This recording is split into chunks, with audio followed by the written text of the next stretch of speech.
mbokk yi jërë ngeen jëf ci seen kóolute ci seen télévision régionale du Prestige TV seen télévision fidèle à sa tradition ne cesse jamais d'innover ba tax na nag émission bi di entretien exclusif ñu jëmaloon ko rek ay jamono émission bi nag dellusiwaat na muy topp nag lépp loo xam ne rek dafay wax ci mbirum actualité ba tax na nag tey jii ñu fas yéene dalal ki nga xam ne moom mooy Louis Ibrahima Mango moom professeur la acteur culturel leader d'opinion personne ressource ñu fas yéene waxtaan ak moom nag la nga xam ne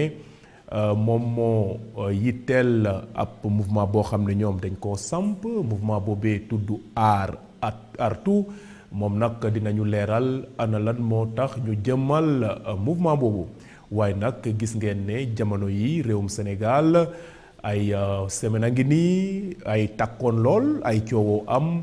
la jëm nag ci wàllub nit daal di ñàkk seen bakkan waaye nag ay bërëbu liggéeykaay ñu taal ko ci la jëm nag ci ay manifestation loolu yëpp nag Louis Mango dina ci xuus couvre-feu bi 19 mars lañ ko teggi waaye nag loolu tekkiwul ne coronavirus bi moom jóge na ci mim réew di Sénégal moom nag ñàkkul ne dina samp nag ab yóbbante jagleel ko askan wi waaye nag la jëm nag ci wàllu école duñ ko fàtte ci émission bi di entretien exclusif ci seen télévision régionale du Prestige ñu ànd ci Louis Ibrahima Mango.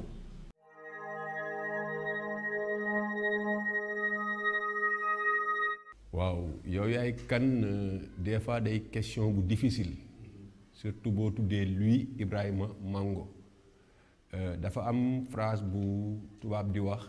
ne il est très difficile de se définir ou bien de parler de soi-même au risque de ne pas assez en dire par modestie ou bien de trop en dire par vantardise mais li may wax ça peut être très prétentieux mais sañ naa wax ni man maay Sénégal ndax li tax ma ne man maay Sénégal ñu bëri dañu yaakaar ni Thiessois la effectivement je suis Thiessois d'adoption mais ku foroon sama carte d'identité oto bay di dem Fuuta nga koy jox ndax Matam laa juddoo je profite au passage di nuyu sama yaay di suñu nuyu sama mbokk Haalpulaar yi mais bu ñu nee Mango nit ñi dañuy xalaat Casamance ndax je suis Mankagne donc comme bii Haalpulaar et bii Mankagne doomu Haalpulaar ak Mankagne la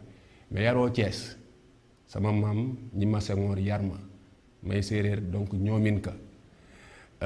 sama jabar sant Jóob bokk di jóobu Saalum di jóob lébu donc koo xam ni dangaa bokk ak musulman yi bokk ak chrétiens yi bokk ak les croyants des religions traditionnelles cosaanoo Fuuta cosaanoo Casamance yaroo Thiès te jàppe ni bu dee Sénégal ne 14 régions boo demul ci 14 régions yëpp foo dem am nga fa ay mbokk ak ay xamel su ma nee je suis le Sénégal c'est pas prétentieux te mosoon naa ci bind ay jamono poème boo xam ni ñëpp xamoon nañ ko ci man amaana dinañ dem ba ci biir ma déclamer le poème boobu.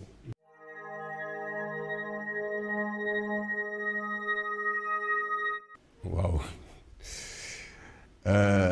ce que j'ai dit à ce petit-là nee naa ko il fut un temps. On te présentait comme le fils de Louis Mango. Maintenant, on me présente comme étant le père d'Alfred. Mais aussi, il faudrait que tout père accepte de mourir à son enfant.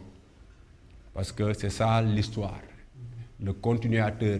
de ce que nous sommes, c'est nos enfants et nos élèves. Quand on dit nos enfants, c'est nos enfants biologiques et nos enfants et les enfants qu'on a formés. Ñun dañuy gëm ni surtout ñun jàngalekat suñuy élèves yi ñuy jàngal suñuy doom lañu. doom yi nga xam ni c'est nos enfants biologiques suñuy doom lañu donc c'est vrai booy boobu sama doom la d'habitude damay éviter di ci wax lu bëri ndax Sénégal daa am nu mu bindoo te da nga ciy wax sax dama cee waxoon mu waroon doon exemple mu dem ba nit ñi yaakaar da ngay wanewu te man ñi ma xam nañ ni du ma nit kuy wanewu mais loo xam ni mun naa servir d'exemple lu ñuy nëbb dañoo gis mu amoon ci yeneeni réew ñu dégg ni le plus jeune bachelier ivoirien l'a eu à tel âge le plus jeune bachelier américain l'a eu à tel âge le plus jeune bachelier français l'a eu à tel âge ñun ñu gëm ni li doomu japonais bi di def doomu américain bi di ko def doomu français bi di ko def doomu sénégalais bi mun na ko def parce que amul logiciel bi wane ni américain wala français moo war a gën a muus sénégalais donc bi mu ko defee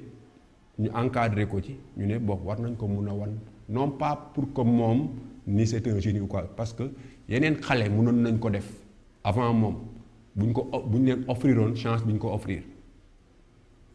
dama naan ko man collège Saint-Gabriel laa jànge vers les années 88 le plus jeune de notre classe en 6e avait 10 ans il avait presque 19 de moyenne mu tëbal ko 5e mu def 4e am presque 18 de moyenne kooku ba muy def 3e jamono jooju 12 ans la defee 3e mais amuloon média yu koy wax kon y a 30 ans de cela un jeune Sénégalais avait eu son BFM à 12 ans mais on n'en a pas parlé yéen nag yéen a tombeek jamonoy réseaux sociaux jamonoy média bu njëkk benn télé fi amoon ce qui fait que lu waay def rek ñu siwal ko gëm naa ni tey jii nii am na xale yu am âge am bu ñu leen def loolu bac mun nañ ko jàll kon pour man loolu phénomène la boo xam ni bañ ko weesoo dama ne ko retourne dans ci li nga nekkoon li naan lu bëy doon dundee ba am sikkim waru koo mun a xeeb mu ngi Cees mu ngi sama kër kon ne jàngam.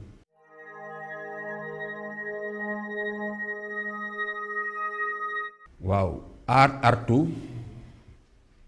benn mouvement la boo xam ni dañ ko relancer ndax lu existé woon la depuis les années 2013 avant les élections locales tout juste après les élections locales ñu relancer waat ko mais profiter ci occasion bi di rendre hommage sama benn xarit boo xam ne ci ñi ko bokkoon sanc la Chérif Aïdara nekkaloon fi Pape Diop bokk gis-gis ñu àndoon ci ak Ablaye Aw à l'époque àndoon ci ak ñeneen jeunes yu bokkoon ci yeneen parti Chérif yàlla moo def mu dëddu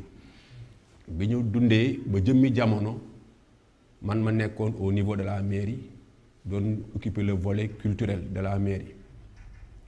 ma jëloon itam benn décision sur moi-même c'est-à-dire prendre du recul sur le plan syndical comme sur le plan politique jublu ci sama métier muy jàngale mais réew mi moo dem ba tollaat foo xam ni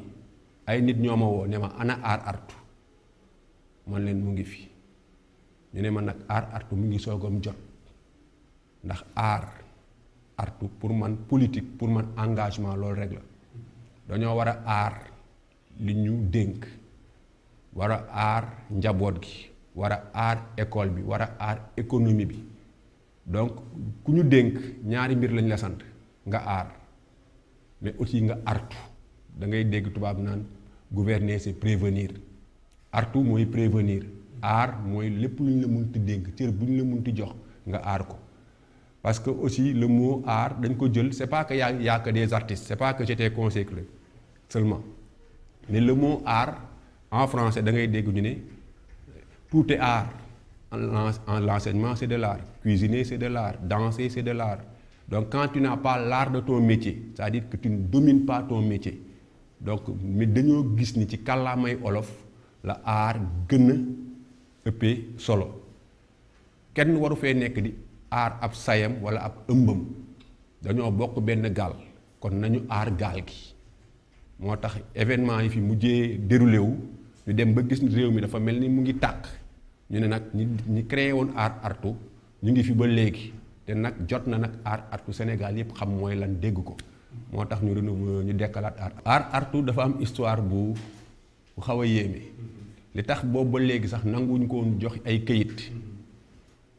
man nit ñi ma xam dañuy xam ne su ma bindee je signe le rebelle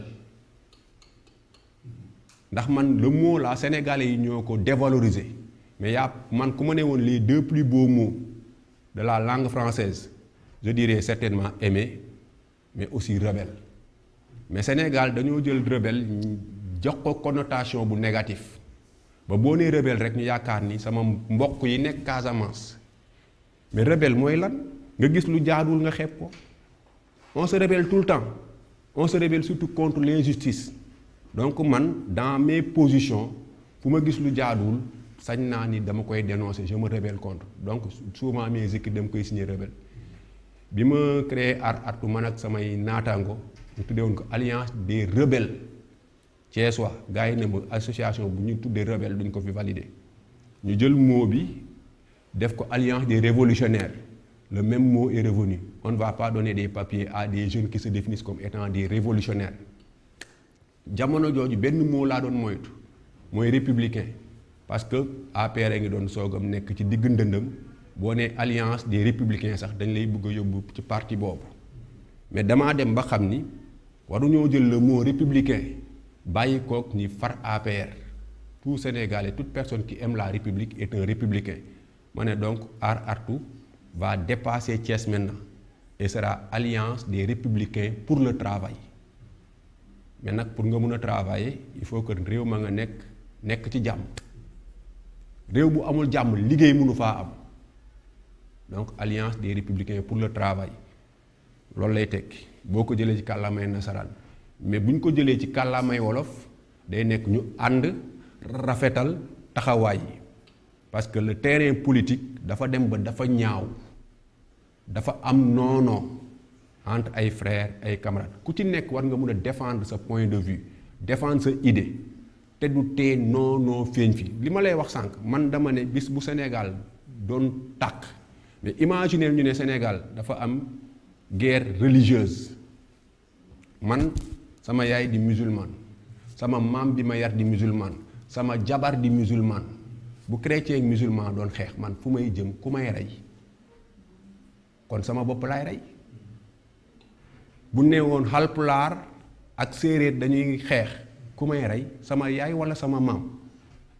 sénégalais yu ñu ci bëri ni man la ñu bindoo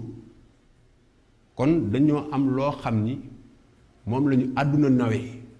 loolu buñ ko yàq Aar Artu yooyu lay yàq yi nga xam ni mooy def le charme du Sénégal nit ñi dañuy wax pétrole richesse su Sénégal du pétrole bi mais c'est ses ressources humaines de qualité ak jàmm ji fi am ba ñu tudd ñu pays de la teranga loolu nag bu ñu demee ba ay crise yu sew nar ko yàq dafa jot am ñu génn war a wax te yaakaar naa ci ñooñu war a wax dam cee bokk moo tax man ak ay ñenn ñu ma àndal ñu créé Aar Artu non xam nga bu ñu nee Aar Artu aar du doy dañ doon ngay ñage beneen di boo am mun naa bokk ci ñag bi Aar Artu est un mouvement ouvert parce que les gens qui l'ont créé se veulent des esprits ouverts et des esprits libres xam nga bu loo xam ne ay artistes dañ cee bokk on peut pas les enfermer ce qui fait que ku ci nekk coloration boo munti bokk parti politique boo munti bokk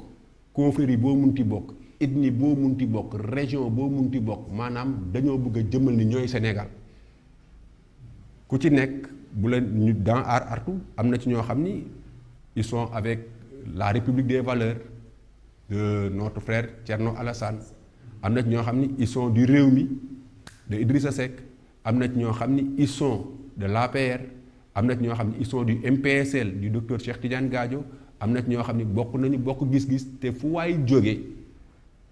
dañoo bëgg rek ñu ànd rafetal taxawaay yi bu politique jotee ku ci nekk bu fa la neex foo bëgg a far nga dem fari fa mais qu'on permette aux gens de s'exprimer librement parce que dafa am nag lu dangereux bu ñu demee ba dans un pays mu nar a am une dictature d'une pensée monopolaire booy wax te waxoo li ma neex rek yow waroo wax déedéet ñun kenn mënuñoo teree wax en esprit libre dañuy wax buñ ci àndee ne ànd nañ ci buñ ci àndul ne ànduñu ci mais dañoo dem ba ci miim réew des fois boo ci àndul sax da ngay noppi ñooñu noppi te ànduñu ci nag pour man ils sont aussi coupables que ñi bugg a taal réew mi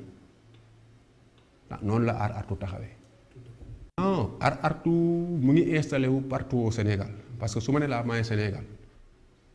su ma demul Fuuta sax jàngale naa fa sama njabootan fa woote naa foofu ay élèves yoo xam ne maa leen jàngaloon ak ñoo xam ni ñoo fa nekkandoo woon jamono yi may politique nekkoon responsable UJTL bu Matam ñoom ñu bëri noonu ma wax lui dañ lay xaar lu tax nga retiré wu man leen non quand tout le monde crie il faut pas crier avec la meute tu ne te feras pas entendre ñun xam nañ ni bu ñu waxee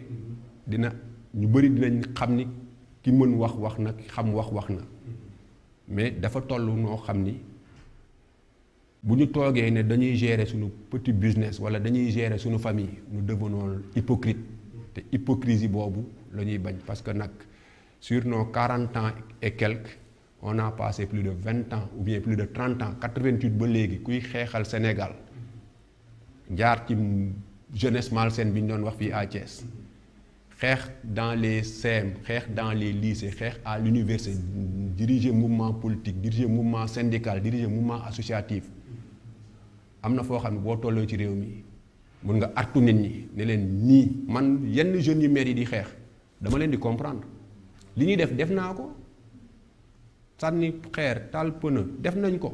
mais dañuy toll moment boo xam bañ koy def aussi jubluñu woon taal dëkk bi kon du ñu toog nag bàyyi ba dëkk bi tàkk ñuy soog a wax am na loo xam ne c'est les signes avant-coureurs dañuy jóg nag di leen atu ne leen plus jamais ça su amee ay ndaw yu bëgg a jóg ne dañuy taal dëkk bi dinañ jóg jàkkaarloog ay ndaw yoo xam ni gënuñu leen bëgg dëkk bi parce que leen laay wax yenn yi ma leen le mot patriote tey boo nee je suis un patriote ñu yaakaar ne dafa am parti boo bokk mais non qui aime ce pays est un patriote de la même manière qu'on ne doit pas laisser le mot républicain aux gens de l'APR, on ne doit pas laisser le mot patriote aux gens de PASTEF ou bien non nous sommes des patriotes nous sommes des républicains kon ci noonu la ñu taxawee nekk presque benn troisième pôle boo xam ni di wax ak ñëpp di leen kuy aar réew mi ñu jàpp aarle la ko ku ko nar a yàqu ñu taxaw artu la de quelque bord que vous puissiez être noonu la ñu taxawee.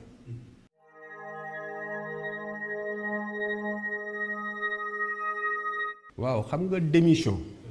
Sénégalais il faut que mu tàmm di démissionner bu ñu la dénkee dara dem ba tu ne te retrouves pas da nga koy delloo mais bul xaar ñu dàq la parce que bu ñu la dàqee rek toroxal nañ la man je peux en profiter pour rendre hommage à celui qui m'avait confié cette mission muy le maire Talla Sylla ndax bi ñuy dem élection locale en 2014 dans la grande coalition And Defar Thiès damaa bokkoon cellule de communication bi xam ci lu bëri ba ko président Idrissa di dénk biir école Cité Lamy dañoo fekkoon ñu taxaw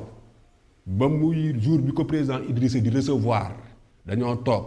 li tax président Idrissa dénk ko sax ñun les alliés la parce que c'était le Rewmi et 14 ou 13 autres partis et mouvements yàlla def bi président Idrissa faloo dénk ko mairie bi bi mu ko dénkee mairie bi ñun ñu dem toog 10 mois après mu jël ñu comme def ñu conseiller culturel mais ci biir campagne bi am na réunion bu ñu mus a def këram dama interpeller le maire Talla Sylla ne ko monsieur le maire permettez-moi de vous emprunter vos mots nous venons du cybercampus vous avez dit à l'époque il n'était pas le maire je lui avais dit monsieur le président Talla tout à l'heure vous avez dit au président Idrissa xamoon naa ni daañu daje c'est ces mêmes mots-là que je vais vous retourner Talla xamoon naa ni daañu daje ça pouvait l'étonner ma ne ko en 2000 ñëw nga à l'université 2 fois dans ma chambre c'était pas pour m'y chercher xamoo ma woon mais ndaw la nga fa doon seet Ousmane Ndiaye jëf jël sama rakk la te moom dafa ñëw daanaka ñu bokk dëkk ndax damay xool naan ma damaa gis ni yàgg Talla da ngeen niroo sama soxna tollu jamono damay bokk ci xeex politique ba ñëpp di cëru ma dem toogi na le mu ne ma doo am dara ci politique dangaa mel ni Talla Sylla ma ne du xas ndax ñun defuñu politique pour cëru ma ne ko donc bu demee ba ñi ma xam ak ñi la xam naan ma man ak yow dañuy niroo amaana aussi c'est physiquement dañoo xaw a tolloo tuuti waay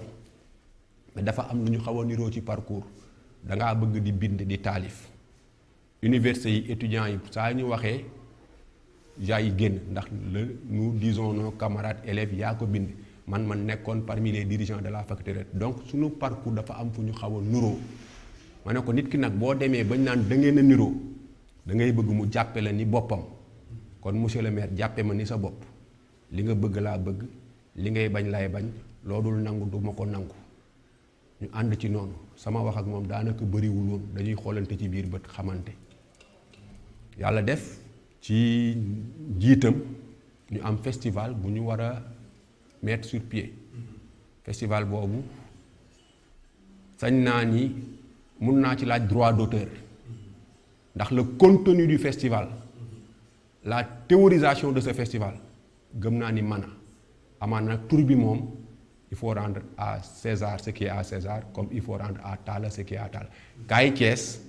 moom moo woote Kaay Thiès mais le contenu du festival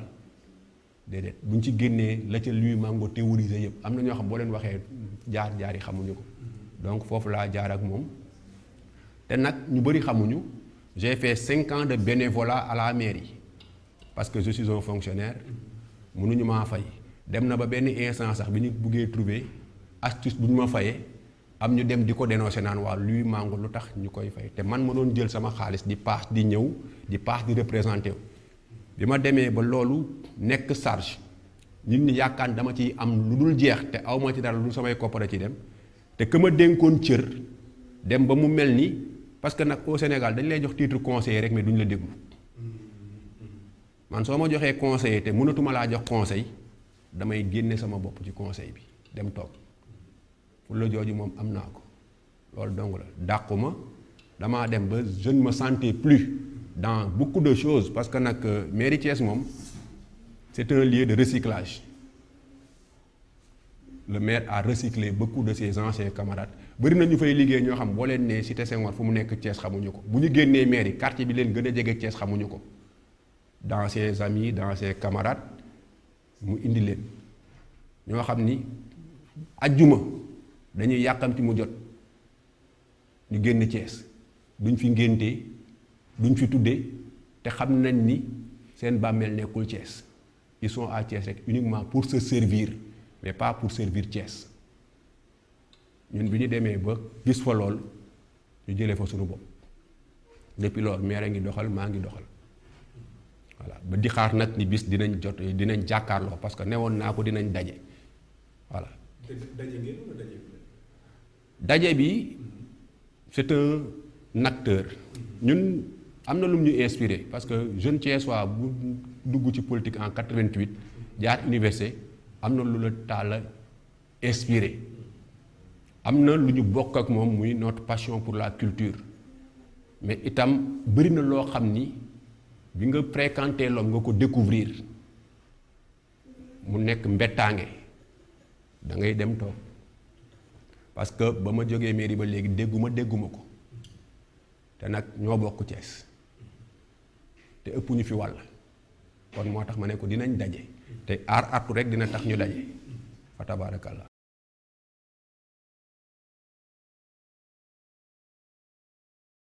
waaw xam nga dafa bëri ñu ci ragal a wax ndax maanaam Sénégal booy wax ku ci nekk ak nopp bam lay dégg kii da lay dégg nopp cofeel kii dégg la nopp mbañeel am na ki la dénk nopp cofeel loo munti wax da koy neex même boo waxee lu jaaduwul mu jéem koo rafetal ba mu neex ko ki la dénk nopp mbañeel loo wax même bu dee lu dëggu du ko neex mais dama gis ne ci diggante ñaari nopp yi xel dafaa nekk kon nañuy wax ak suñuy noppi xel nañuy dégg ak suñuy noppi xel dama la wax naa sànq dama di Sénégal bu ñuy dellu Casamance Ousmane Sonko ëpp ma fa cër Casamance la ndax je suis Mankagne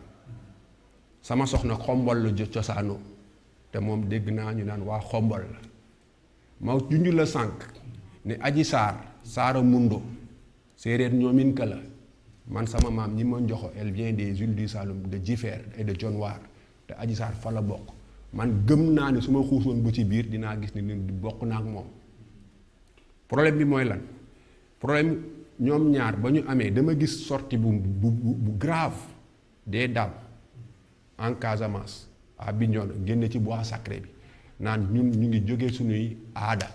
ñu ngi wax ak Adji Sarr mais imagine nga séeréer ñoomin kay dans les îles du Saloum ñoom it bu ñu génnoon dañuy défendre seen doom confrontation ethnique lay indi crise identitaire c'est dangereux parce que ku fi nekk nag nga baax nga bon am nga askan woo bokk am nga tarixe boo bokk am nga diine boo bokk bu nit ñëwee di la uuf ndax doomi dëkkam nga wala doomi tarixaam nga wala doomi diineem nga keneen ki diine ba mu bokk bu jógee di ko uuf confrontation am yu mel noonu dañ ko war a moytu ci mim réew yu mel noonu dañ ko war a moytu ñi xam histoire u Sénégal Aguène et Diambogne c'est l'histoire des Sérères et des Joola kooku loolu mooy yor sooklu Sénégal waruñu koo yàq surtout que nag c'est deux individus deux citoyens d'égale dignité l'un très populaire nañ ko nangul il a été à des élections jeunes yu bari jox nañ ko bopp l'autre sorti de l'anonymat kenn xamu ko woon mais quelle que soit leur posture c'est deux citoyens d'égale dignité problème bi nekkoon un problème privé comme on le dit bu ñu ko politiser dafa dem ba mel ni soo waxee ni damaa bokk ak Adji Sarr ñu saaga la wala boo waxee di ko défendre ñu saaga la boo waxee waxoo lu neex quand waa Pastef maanaam dañ lay woo sax di la menace soo bindee ñu saaga la ma ne nag ñi noppi parce que ils ont peur ñooñu ñoo yokk ñoo taal bi parce que quand une minorité parle elle se croira n'a pas de réponse elle se croira être une majorité beaucoup de gens ne sont pas d'accord avec leur agissement te aar artu daf ñoo wan lool ñun képp ku ñu woo ci aar artu ne leen nag on n'est pas pour un quelqu'un contre un quelqu'un d'autre mais Sénégal gii nii nga xam ni dañoo judd fekk ko fi suñuy maam jox ñu ko ci joxin gu rafet suñuy baay jox ñu ko joxin gu rafet ñun bu ñuy dem nañ ko bàyyi ak suñuy doom ci kii mais du ñu nangu ko taal. J'ai été dans un parti panafricain xam ni Mali tàkke xam ni la sous-région tàkke la géopolitique mondiale bu ñu naree sàggan ba Sénégal may leen brèche ñi naan nañu taal dëkk bi réew mi su tàkkoon une semaine rek il nous faudra 10 ans pour defaraat ko ou plus moo tax nag ñu ne ginnaaw yàlla def na ñu ciy gërëm aussi suñu kilifa diine yu baax yi waa jàngu bi waa Touba waa Tivaouane dama naan dafa am lu bizarre man am naa doom tudde ko maam Abdou Aziz mooy sama deuxième garçon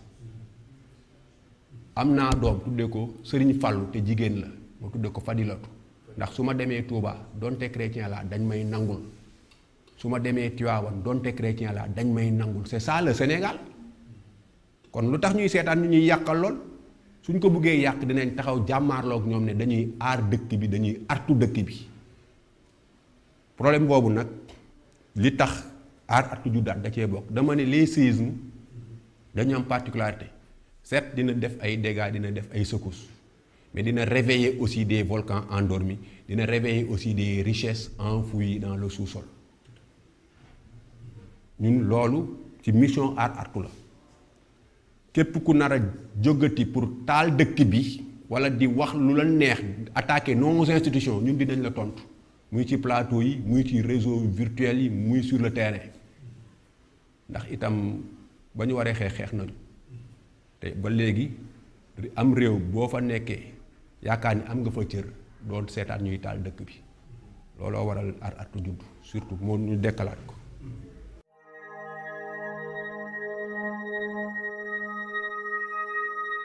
waaw xam nga man bu ma duggee ci lycée yi damay tiit des fois nous employons les mauvais slogans les mots ont leur sens moo kàddu dafa am lu muy tekki maanaam corona bi mu fi duggee dañ ko mel ni dañ ko xaw a ñàkkal fayda dem ba benn instant mel ni jekku nañ ko ñu bàyyi ko mu amaat deuxième vague te dama ne lecture bi ñu ci war a mun a am la première victime de cette pandémie Pape Diouf bu alal doon tax nit du faatu kooku du faatu bu daraja doon tax nit du faatu kooku du faatu bu set doon tax nit du faatu amaana kooku du faatu mais feebar boo xam ni day mel ni sax boroom daraja yi la gën a singali suñu papa Thione Seck barki démb ñu ngi dégg ni lu mel noonu ko yóbbu sëñ Atou Diagne nga xam ni ku xam Atou xam ni en 1976 moo introduire les xasida liggéeyal Serigne Touba lu bëri kon koo xam ni bàyyiwu fi kilifa bàyyi fi mag bàyyi fi célébrité mënu di bango artiste bu mag ñeneen ak ñeneen kon ku fi bàyyiwul ñooñu waroon nañoo jël suñuy matuwaay yu mat mais sénégalais dañoo toog doon ko xam nga may li ma naan bu dee lépp dañ koy politique da ngay dégg naan man gawma corona bi politique la gawma corona bi politique la am ku naan man balaa maa piqûre na président piqûre ba pare c'est-à-dire bu ñu jël l'adversité politique yóbbu ko sur tous les fronts. La crise était d'abord une crise sanitaire avant d'être une crise alimentaire mais la première réaction des gens mooy lu ñuy lekk lu ñuy fajoo de lu ñuy lekk bu ne woon lu ñuy fajoo amaane feebar bi du fi yàgg aar artu day wax ci lool ndax kuy faj yaa ngi aar kuy prévenir yaa ngi artu donc aar artu dafa am mission transversale ñun ci biir école yi ñu ngi ciy wax suñu kéemtalaay kàttan ñu ngi ci biir koñ bi ñu ngi ciy wax suñu kéemtalaay kàttan mais sensibilisation daa am te nag pour ñu sensibiliser suñu kàllaama da cee am solo di làkk olof bi di làkk mankaañ bi di làkk séeréer bi mais ñun feebar bi gën a graaw dal ñu ñun africains yi ñun Sénégal dañ ñoo xeebloo suñu bopp ba da ngay gis koo xam ne bu déggee tubaab yi neex sax yaakaar ni moo gën ña ko déggul feebar la te feebar boobu maanaam des gens peuvent être diplômés et pas intelligents Sénégal nag des diplômés qui sont pas intelligents dañ fee bëri ñoo xam ne dañuy jékki-jékki rek yor ay diplômes yaakaar ni ñoo war a jiite te boo leen nee ndàngal ma fu mu nekk xamuñu ko boo leen nee kabatooki fu mu nekk xamuñu ko ils ne connaissent même pas l'histoire de leur pays ils connaissent mieux le Japon la Chine les États-Unis que le Sénégal les Sénégalais méconnaissent leur pays on ne peut pas développer ce pays-là si on ne le connaît pas le connaître dans sa géographie le connaître dans sa géopolitique le connaître dans ses traditions am na Sénégalais yoo xam mosu ñoo dem ci ñetti région Dakar la ñuy dëkk bu ñu génnee Màggal Touba wala Gàmmu Tiwaawan am na Sénégalais moom boo ko nee Matam tàngaay rek lay xalaat boo ko nee Casamance rebelle rek lay xalaat et alors que c'est de très belles régions Sénégal bu ñu ko buggee defaraat dama doon dégg dañuy dindi les villes régions yi la ñuy dindi dañuy dessiner waat Sénégal en zone ouest zone nord zone sud et zone centre bu fonctionnaire bi commencé nga koy affecté par zone bu wër le tour du Sénégal mais am na fonctionnaire boo xam ne Dakar rek la et Dakar 0,3% de la superficie du pays toute l'économie nekk fa li may wax du neex waa Dakar mais man su ma bokkoon ci ñuy décider ci réew mi Dakar ngay supprimer Dakar n'est qu'un quartier dans une grande ville mais nga 0,5 nga jël économie yëpp dem tey bu Sénégal doon xeex jam ñaajo ngay am looy largué rek damm bakkan bi et tu bloques le pays nañu xoolaat réfléchiraat ci réew mi fa tabarakallah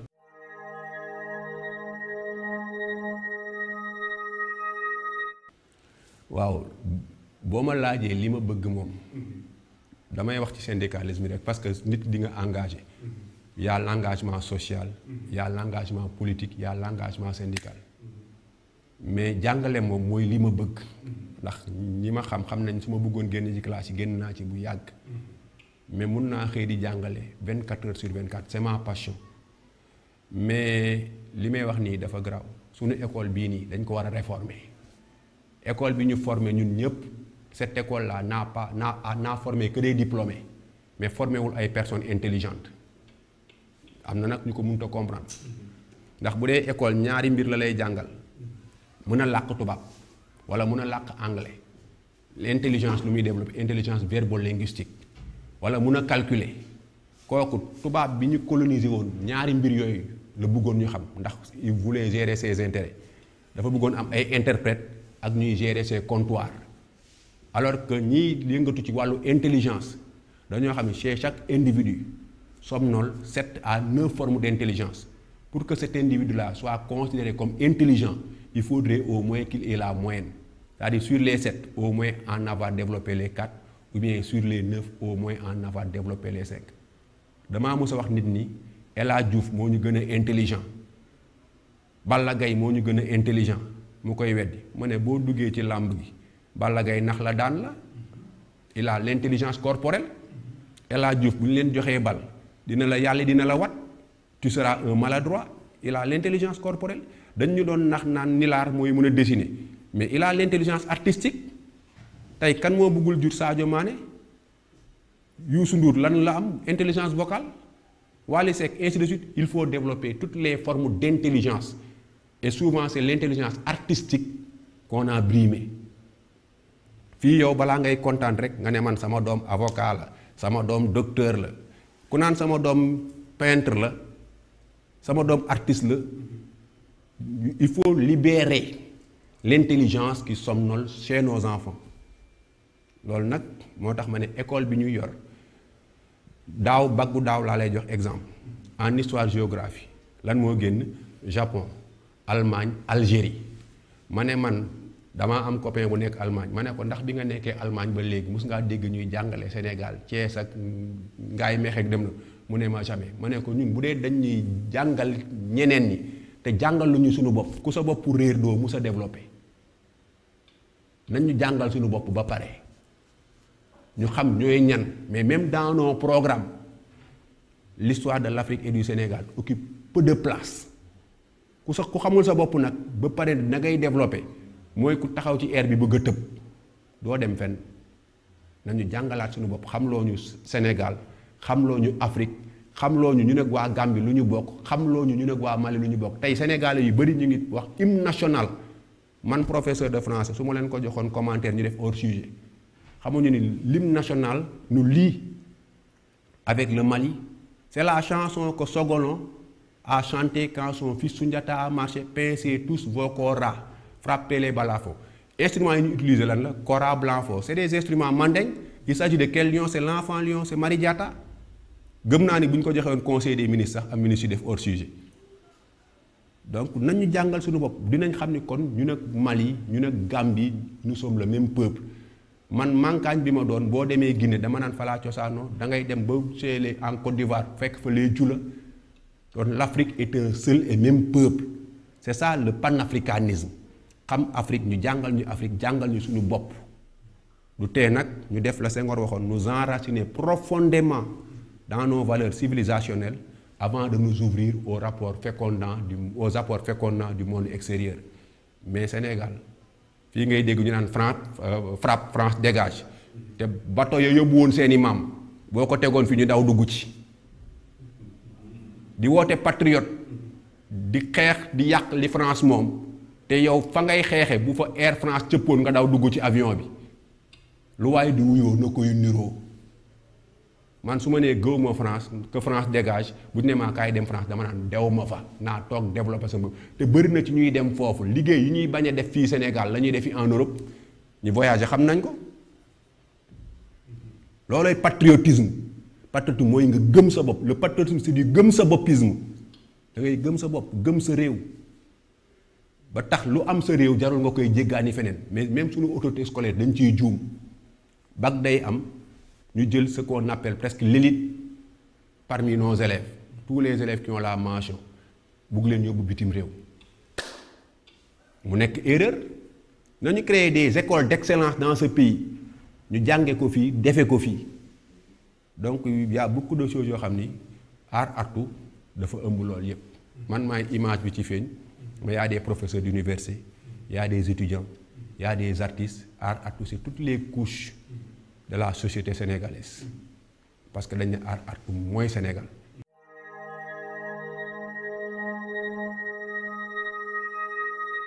damay saluer mon frère d'abord Pape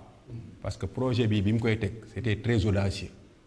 mais li ma naan patriote la ku gëm boppam la ndax bi ma fi ñëwaatee damaa jaaxle bi ma fi njëkk a ñëw daanaka ñaari appartement la woon léegi ma ñëw fekk muy kër gu mag alalam bi mu am bu ko neexoon mu def ko ci poosam di ko dunde moom ak njabootam mais da cee créer ay emploi parce que man ku may woote ni gëm nga réew mi ma ne la loo fi créer loo jëlee ñetti nit yow créer woo dara xanaa xamoo pour que sax nga nekk un acteur politique respecté dangaa waroon créer dara sa koñ wala créer dara sa gox mais yow créer woo dara mosoo gérer lenn lu dul sa kër nga bëgg ñu jox la nga gérer am réew ku mënut a gérer entreprise mënut a gérer am réew mënut a gérer mairie bay gérer pays man bu ñu doon def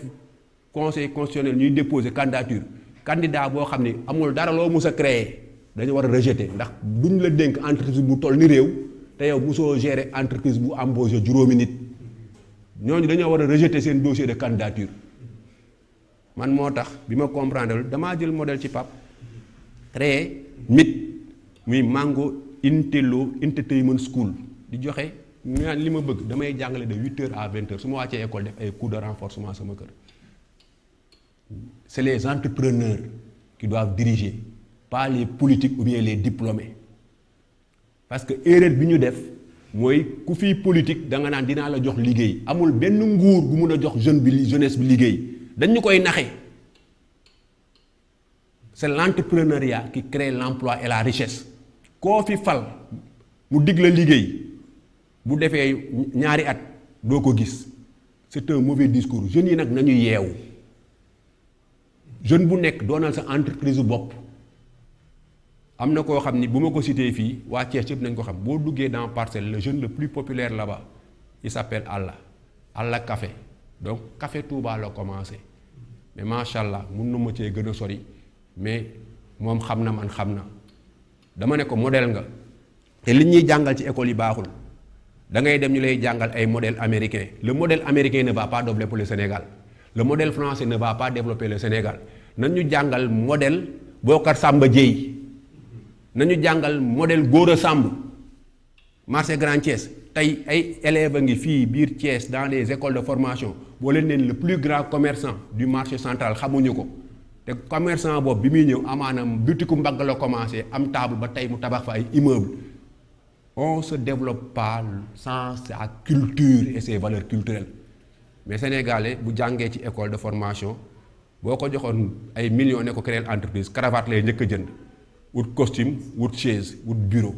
balaa moo commencé liggéey investir na lépp ci luxe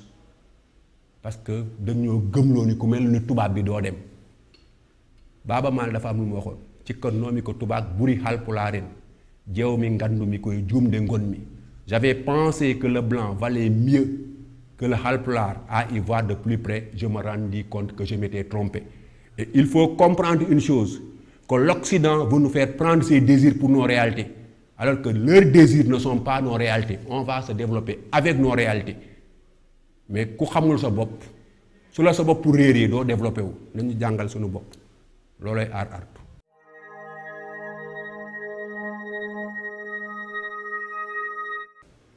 Kàddu gu mujj gi kàddu ngërëm la.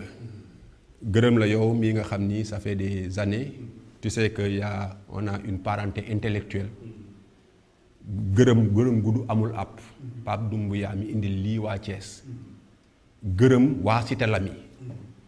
ga nga xam ni fa laa cosaanoo sama quartier ak waa fayu gëm a dëkk mais en tant que professeur gërëm tous les élèves qui sont dans Daaray Mango gërëm Thiès yëpp gërëm Sénégal yëpp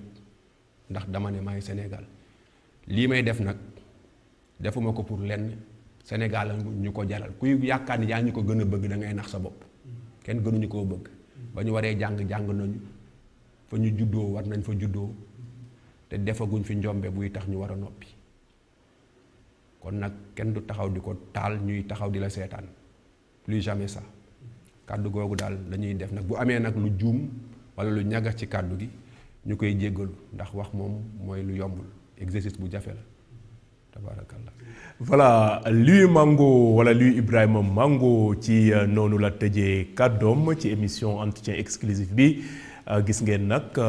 tëjee na ko fu am solo ndax wax na la jëm nag ci wàllub njàng bi ak nu ñu fas yéene def ba jëmale réewum Sénégal ca kanam gis ngeen na sax cité na Baaba Maal wax ne ndekete yoo dafa jàppoon ca xelam ne tubaab moo gan ku ñuul waaye nag ba mu leen jegee la xam ne nag la gën a gëm nit ku ñuul la mu doon mu nekk nag loo xam ne lu am solo la kon nag mbokk yi nit ñi waras nañ bàyyi xel sa réew bàyyi sa xel sa askan waaye nag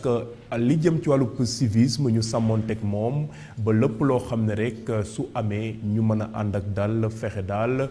ba sàmp nag li nga xam ne wala ba sàmm rek li nga xam ne mooy suñu moomeel ndax yàq dara jëmalul réew kanam gis ngeen nag seen mouvement boobee di artu nu mu jógee te la ko soxal du lenn lu dul jàmm ci réewum Sénégal wax ne nag lii suñ ko seytaanee mën na jur lii ba tax na nag ñu jëmmal ni ni mel en tout cas daal kontaanoon nañu lool di dalal lui Mango ci émission entretien exclusif ñu gis ne nag nit ñu bëri dañuy seytaan ci bitim réew ci réseau bu ñuy wax IPTV am ñu tàmm suñu plateforme yi ci mel ni page Facebook live site d'information www.prestigethies.com ak page YouTube bu Prestige mbokk yi dañ leen di jox rendez-vous la semaine prochaine ci beneen émission entretien exclusif mbokk yi jërë ngeen jëf.